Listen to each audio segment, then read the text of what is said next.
Cluster இண்டெக்ஸ்ங்கிற comment SQL சர்வரில் எதுக்காக use ஆகுதுங்கிறத பார்க்கலாம். ஸோ SQL சர்வரில் நான் கிளஸ்டர்ட் இண்டெக்ஸ் அண்ட் கிளஸ்டர்ட் இண்டெக்ஸ்னு ரெண்டு கான்செப்ட் இருக்குது.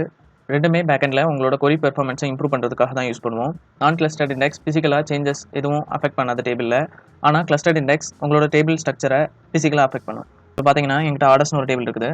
இதை நான் செலக்ட் பண்ணுறேன். ஸோ இங்கே பார்த்தீங்கன்னா எனக்கு ஆர்டர் ஐடி ஷஃபிளாக இருக்குது. ஸோ இப்போ நான் கிளஸ்டர்ட் இண்டெக்ஸ் ஒன்று இந்த ஆர்டர் ஐடிக்கு கஸ்டமர் ஐடியை கிரியேட் பண்ணுறேன். ஸோ இப்போ அந்த கஸ்டமர் ஐடிக்கு ஒரு கிளஸ்டர்ட் இண்டெக்ஸ் கிரியேட் பண்ணுறேன். ஸோ கிளஸ்டர்ட் இண்டெக்ஸ் கிரியேட் பண்ணுறதுக்கு கிரியேட் கிளஸ்டர்ட் இண்டெக்ஸ், அந்த கிளஸ்டர்ட் இண்டெக்ஸோட நேம் ஆன் எந்த டேபிள் நேமில் கிரியேட் பண்ணுறீங்களோ அந்த காலம் நேமையும் ஸ்பெசிஃபை பண்ணிக்கோங்க. ஸோ இப்போ மறுபடியும் இந்த டேபிளை செலக்ட் பண்ணலாம். ஸோ இப்போ பார்த்தீங்கன்னா எனக்கு கஸ்டமர் ஐடி ஆர்டர் அசைன் ஆகிருக்குது. ஸோ கிளஸ்டர்ட் இண்டெக்ஸ் கிரியேட் பண்ணுறது மூலிமா உங்களால் ஃபிசிக்கலாக டேபிளை சேஞ்ச் பண்ண முடியும்.